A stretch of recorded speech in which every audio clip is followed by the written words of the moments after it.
Good morning, Babylon. It's another edition of Daily Edification, Daily Exhortation, brought to you by the Spirit and power of Yahweh, Bahashim, Yahushai, Bahashim Rakakadash. All praise and glories. Definitely do, especially in these times. Now, if you are not up to date, we are living in Babylon the Great. America means bitter. It is Babylon the Great, Babylon of the Bible. How do we know this?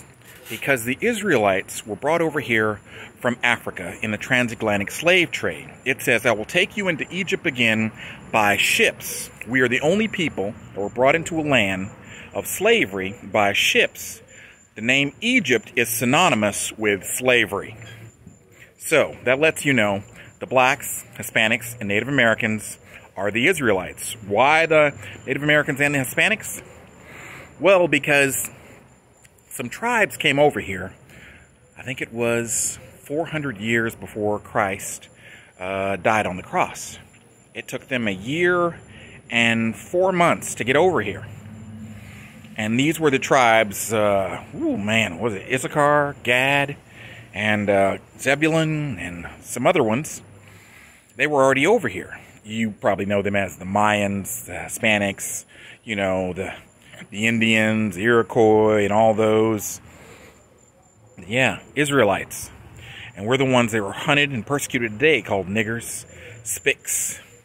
We're in the kingdom and the heaven of the Edomites. This is the Edomite heaven. This is where we're at. So, the Lord's coming. We have spent the last 401 years here in captivity. Sure, the big word slavery, that kind of ended. But no, it didn't. If you have a birth certificate, you are a slave. If you cannot go where you want, you're a slave. If you've read any document that has to do with your citizenship, it will let you know you are a slave. You are property. You are property of the United States government. Wherever you go, whatever you do, it all comes back, you're owned. Okay? If you marry, you put the government in charge of your wedding. That means anything that comes out of you, your children, are owned. Government property. They can take them if they don't see fit with the way you're raising them. Okay? This is our captivity. This is where we're at. The Lord is coming soon. The prophets are waking up. They're out on the highways and hedges and the internet highways, as I like to call it. I like to say it. I'm out there on the internet highways and hedges. As you can see, the trees and hedges behind me, preaching the gospel. The kingdom is coming. The Israelites are out there, the two tribes, the northern and southern kingdom.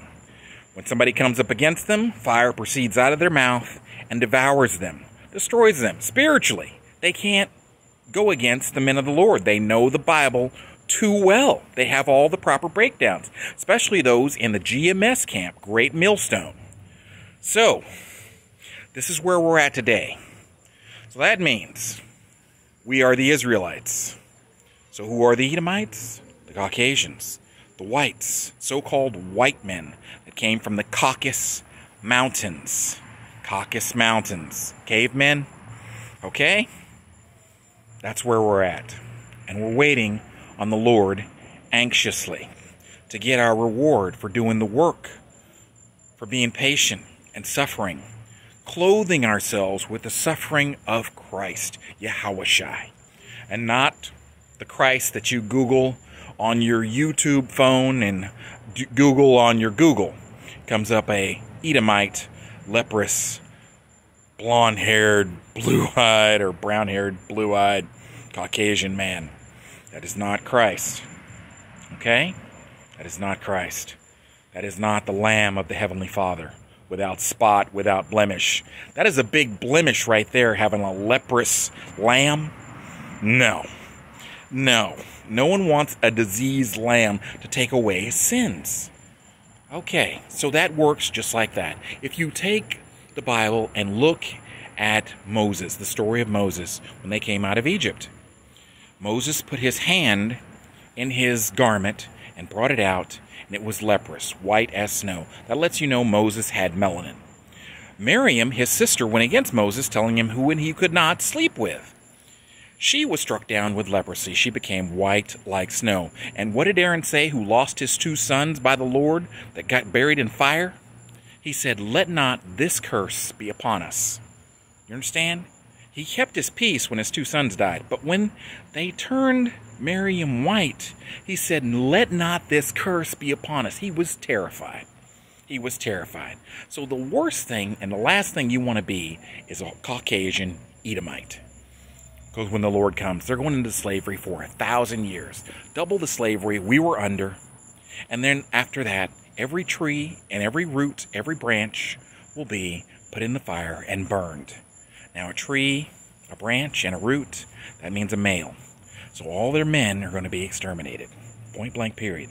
Their women, yes, we get to keep them. Slaves, servants, handmaids.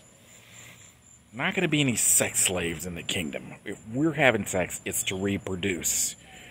Or just love your wives. We can have thousands of them. Anyway, I want to make a quick video. I hope you were blessed. I hope you were edified. Hope you get out there and you do the work. Be blessed out there, Israel.